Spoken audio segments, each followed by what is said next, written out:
дуруд ба шумо дӯстони гиромӣ. Инак мавсими футболи соли 2022 дар Тоҷикистон шурӯъ гардид ва тавре мебинед мо дар варзишгоҳи марказии ҷумҳуриявӣ қарор дорем.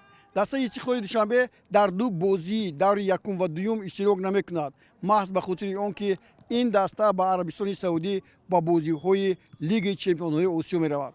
Мо хуб медонем ки Истиқлол имсол бозигарони хеле зиёд гирифт, аммо то ба ҳанӯз дар бораи онҳо чизе нагуфта буданд ва қавле махфӣ буд, ба он хотир ки ин бозигарон ҳам мисли соли гузашта ҳамин гуна худро нишон диҳанд ва шӯҳрати футболи Тоҷикистонро боло бардоранд. дар ин барнома мо дар ин бора ба шумо ҳарф мезанем.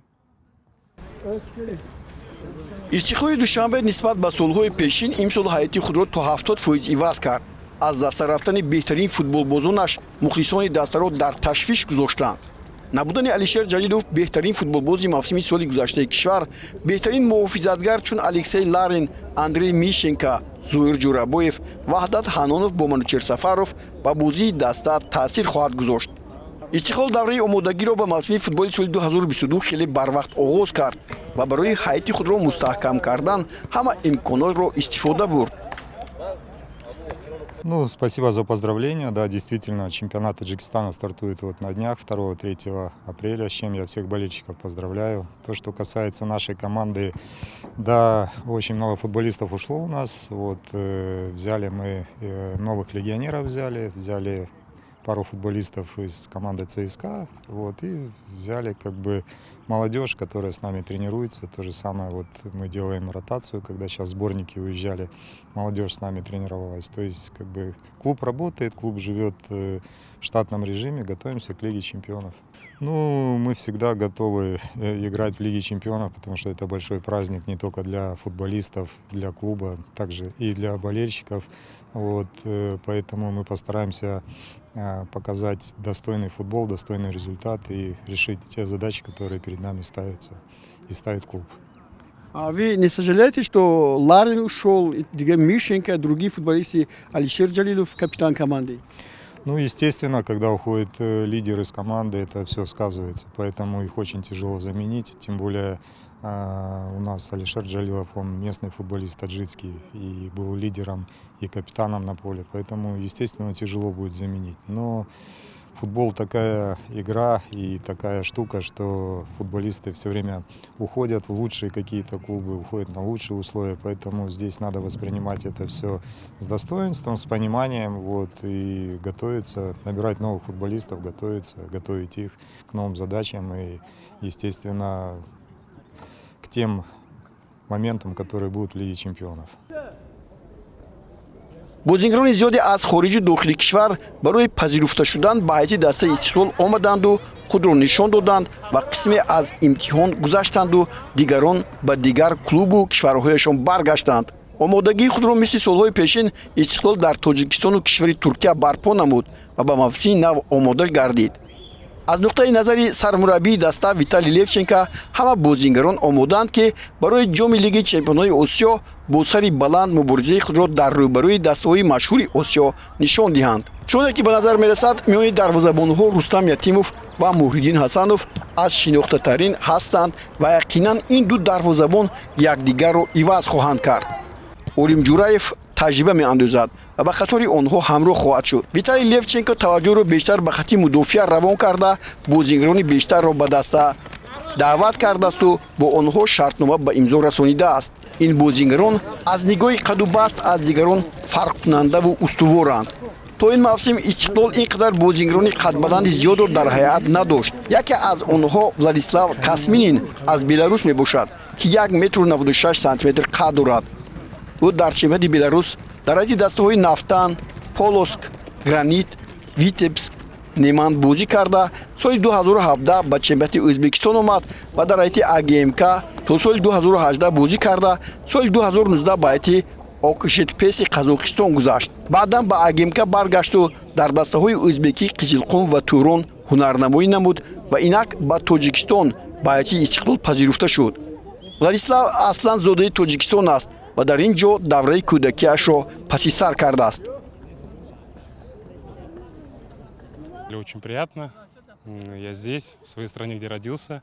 Здесь практически 7 лет прожил с рождения, поэтому из-за военных действий пришлось уехать. Так что такие вот дела. Ну, жизнь так завела, видите, азиатская земля притянула. Как говорится, где родился, там пригодился. Поэтому, ну, здесь будем помогать, стараться команде Лиги Чемпионов, чтобы в команде мы в этом турнире максимальные задачи выполнили, вышли из группы.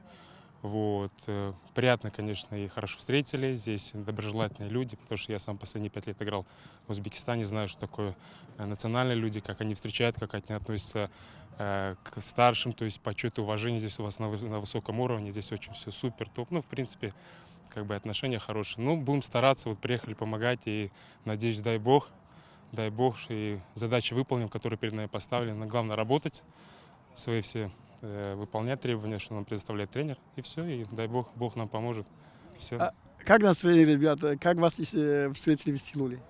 Ой, в Истиклоле вообще не знаю, как будто я здесь как, ну, на протяжении многих лет, я же говорю, последние 5 лет в Азии был, так что у меня менталитет, я ребят знаю всех, и как бы все хорошие, доброжелательные, добрые пацаны, все со всеми, ну, в таких хороших отношениях суперских, поэтому в плане коммуникации никаких проблем нет, вы знаете, поэтому очень все супер, хорошо, и вам спасибо, конечно, таджикскому населению, поэтому это очень круто, таджикская земля. Лига чемпионов Азии – это сильнейшая лига. Чего ожидать? Ну как ждать? Ждать, конечно, выхода опять. Чего еще ждать? Все в надежде, все в нетерпении. Мы тоже, тренер провел с нами там сумасшедшую подготовку, конечно, готовились там. Поэтому я считаю, что в прошлом году вы планку, конечно, задрали высокую, очень выше, с 1-го места. Поэтому нам надо, конечно, не ударить грязь лицом и сыграть, по крайней мере, не хуже, чем в прошлом году. Постараться порадовать местных болельщиков, потому что я знаю, что Истиклол очень многие любят. Таджикских болельщиков очень много кто будет смотреть этот. Поэтому за нами не только футбольный клуб Истиклол, а еще и Таджикистан, страна мы представляем. Поэтому это гордость и честь для нас в первую очередь. Будем стараться, а там уже как.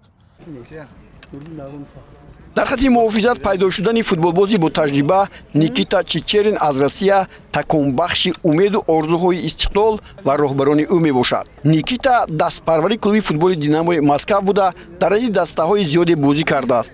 Аслан дар Динаmoи Москав аз соли 2004 то 2013 Химки, Волга, Том, Крилья Советов, Нефтехимик ва амсоли инҳо дастаҳое мебошанд, ки ҳунарнамоии ин бозингарро дар ҳаяташон дидаанд. Чичерин ҳамчунин дар рази дастаи мунтахаби ҷавонии Россия аз соли 2003 то 2013 18 вохӯрӣ анҷом додааст.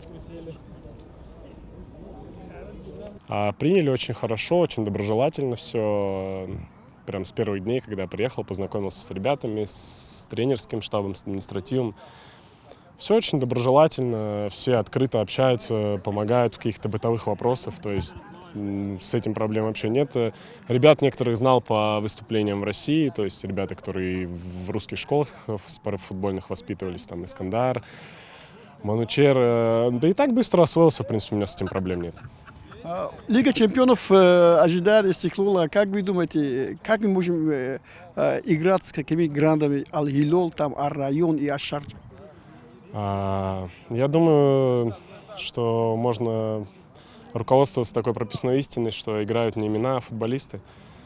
Мы готовимся серьезно, будем стараться показать свой уровень. Да, где-то, может быть, мы в мастерстве уступаем этим командам, может быть, еще в каких-то компонентах, но, значит, мы будем брать чем-то другим, старанием, коллективом, и я думаю, у нас все получится. мегузарем ба муҳофизатгари украинии Истиқлол Тимур Партсвания. ин бозингар унвони чемпиони Аврупоро оид ба футбол байни футболбозони то 19 сола соҳиб шудааст. ӯ дар раиси дастаи мунтахаби ҷавони Украина соли 2009 ба ин мартаба расидааст ва дар бозии ниҳоӣ бар дастаи мунтахаби Англия бо натиҷаи 2-0 дастаи мунтахаби Украина он вақт пирӯз омада буд. зодаи шаҳри Тифлиси Гурҷистон аст. Аз соли 2006 то 2013 узви дастаи Динамои Киев буд. Металлурги Запорожье, Олимпики Донецк, Десна, Волин, Николаев ва Жетисуи Қазоқистон аз ин бозингар баҳра бурданд ва ҳамаакнун навбат ба Истиқлол расидааст. дар раиси дастаҳои мунтахаби наврасону ҷавони Украина 62 вохӯрӣ анҷом дода 2 гол ҳам задааст. баландии қадаш ба 1,90 см дакка мехӯрад. Предложение поступило здесь, в команду. Я знаком был с этой командой. Еще 1,5 года назад мы на сборах играли. И я Григорича знал. И еще плюс команда на Лига Чемпионов играет. Это для меня хороший вызов, можно вот так сказать, и попробовать свои силы в таком хорошем чемпионате. Сила Истиклола в каком уровне? Сейчас команда, я думаю, что полностью готова. И у нас еще есть неделя. Мы серьезно готовились. Сборники уехали, но мы не отдыхали тоже, как бы на тренировку ходили, готовились. Есть информация о клубах, которые в группе А участвуют с вами? Аль-Хилол, Ар-Район и Шарджа. Конечно, мы на сборах их игры чуть ли не каждый день разбирали, там смотрели. Плюс в прошлом году команда играла с Аль-Хилялем. И так что более-менее информация есть, мы серьезно готовимся. Мы видим в группе. Очень надеюсь. Мы все для этого сделаем на 100%, а дальше уже знает Бог.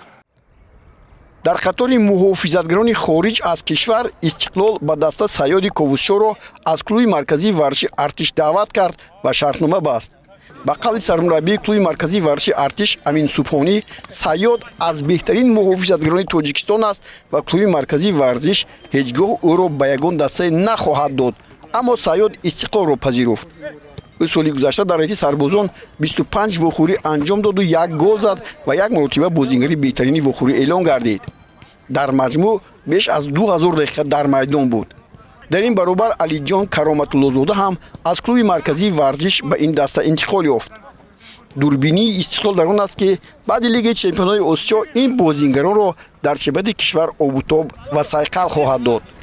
Табриз Исломов ҳам ба қатори муҳофизатгарони дастаи Истиқлол шомил аст. дар ин хат ба ғайр аз онҳое ки муаррифӣ кардем, ҳамчунин Аҳтам Назаров, Искандар Ҷалилов, Далер Имомназаров низ шомил мебошанд. Футболисты новые, которые Истиклол уже приобрел, не знаю, как-то сказать, они заменят этих игроков? Ну, естественно, они будут играть на этих позициях, на которых они приобретались и с которых ребята ушли у нас в другие клубы. Естественно, и все покажет игра. Достойно они заменят их или недостойно они их заменят. Но в любом случае мы доверяем этим ребятам, мы надеемся на этих ребят и думаем, что они помогут нам решить те задачи, которые перед нами стоят. дар хати нимҳимоя ба даста баргаштани Нуриддин Давронов, ки соли гузашта дар бозиҳои Лиги Чемпионои Осиё дар ҳайати Истиқлол дурахшид, ба дилҳо оромӣ мебахшад. дар ҳайати дастаҳои пурқуввати Индонезия мисли Борнео ва Персия Ҷакарта солҳои охир ҳунарнамоӣ кард ва аз ҷониби мухлисони ин дастаҳо маҳбубият пайдо намуд.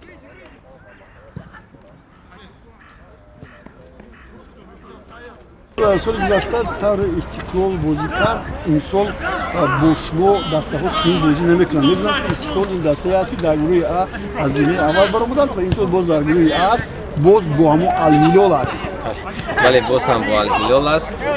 шумо шоҳидон ҳастед ки дастаи Аль-Ҳилол дастаи пурқуввати ба ҳисоб меравад ва мо ин чизҳоро медонем, мо ин чизҳоро аз ин чизҳо бохабар ҳастем ва омодагӣ мебинем ва теорӣ мебинем. фикр мекунам онҳо ба монанди соли гузашта чӣ хеле шумо гуфтед бозӣ намекунанд ва мо ҳам инро дониста медонем ҳарифони мо чӣ хеле бозӣ мекунанд ва теорӣ мебинем.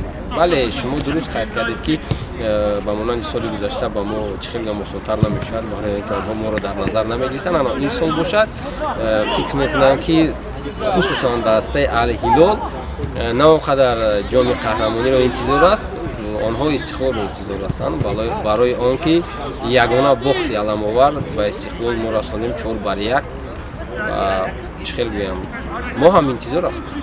соли гузашта ҳам чунин дастаҳо буданд ва ба монанди соли гузашта тайёрии мо чунин аст, ягон чи иваз нашудааст. танҳо бисёри бозингарони нав омаданд ва онҳо дар фурсати тез философияи дастаро фаҳмиданд ва фикр мекунам ки даста ҳозир дар ҳолати хуб аст, ҳолати ҷисмонӣ, тактикӣ ва пеш аз бозӣ боз ҳам мураббӣ фикру андешаҳои худро дар бораи дастаҳои ҳариф мегӯяд ва услуби худро месозад. бале.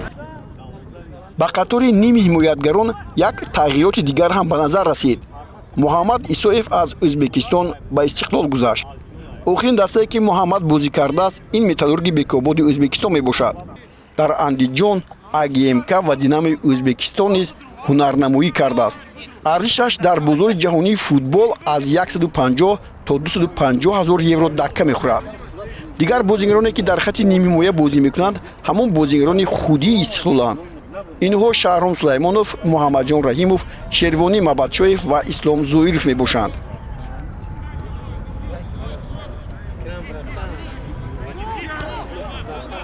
По сравнению, если образно говоря ротация в клубе происходит, то берут точно на 1-2 позиции. Нам пришлось брать практически на все позиции, потому что все ведущие футболисты ушли на более лучшие условия и более, как они считают, сильные чемпионаты. Поэтому, что здесь сделаешь? Я еще раз говорю, мы руки не опускаем. Да, есть такая ситуация, да, есть ротация, но мы с оптимизмом смотрим в будущее и по-любому будем решать те задачи, которые перед нами стоят. расидем ба хати ҳуҷуми дастаи Истиқлол. бозингари нав дар ин хат Эрик Бокумбагнама аз Габон мебошад ва аз клуби футболи Гулгӯҳари Эрон ба ҳайси иҷора ба Истиқлол гузаштааст. аз соли 2011 то 2021 дар ҳайати дастаи Мунана дар Габон ҳунарнамоӣ карда ба ҳайати дастаи Гулгӯҳари Эрон соли 2021 ҳамроҳ шуд. маълумоти бештареро дар бораи ин бозингар пайдо карда натавонистем. хостем мусоҳибае анҷом диҳем, аммо аз сабаби забонҳоро надонистанаш аз мо хоҳиш кард ки дафъаи дигар бо мо суҳбат анҷом хоҳад дод. қадаш ба 1 м 96 сантиметр баробар аст. суръаташ олӣ аст ва умед дорем ки ба дастаи Истиқлол кӯмаки бештаре хоҳад расонид. дар хати ҳуҷум Манучер Ҷалилов ва Рустам Соиров ба ӯ ҳамроҳанд. Хороший перспективный парень, Эрик, ему 25 лет. Мы его взяли с иранского чемпионата. Дай бог, чтобы он себя проявил в этой Лиге чемпионов, раскрылся во всей красе и продолжил свою карьеру в более сильном чемпионате или в сильном клубе. Но наш клуб на сегодняшний день под те задачи, которые есть, мы посчитали, что будет целесообразно взять его, чтобы он нам помог в Лиге чемпионов.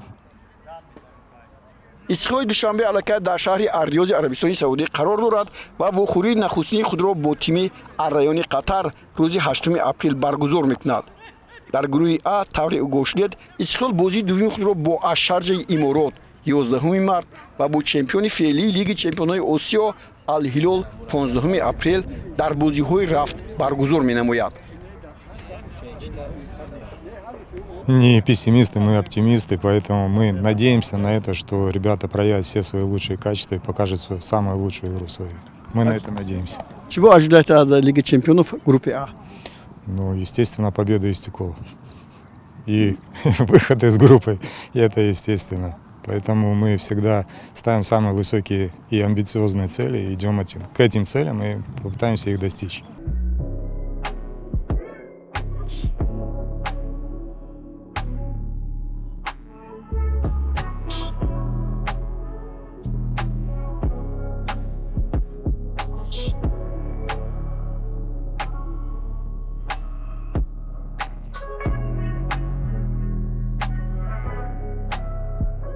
این دوستان گرامی برنامه بود درباره دسته استقلال دوشنبه که ما در ورزشگاه مرکزی جمهوریوی با شما پیشنهاد کردید. شما با سوالهای خود جواب گرفتید یا نه این رو ما نمیدونیم، اما یقینا همین گونه است که استقلال دوشنبه مثل سال گذشته در لیگ چمپیون‌های آسیا شرف تاجیکستان را ارزنده حمایت خواهد کرد و این رو ما با قناعتمندی گفته میتونیم، چون که مصاحبان ما هم این رو درک کردند و گفتند. امروز علاقه دسته استقلال در حالی که شما برنامه ما رو میبینید در عربستان سعودی حضور دارد و با بازی‌های لیگ چمپیون‌های آسیا آماده می‌شود تا با دسته‌های الهلال، الرایان و شارجه بازی‌های خود را برپا نماید. با خیلی صحتمند و پیروز باشید و استقلال را مخلصی کنید.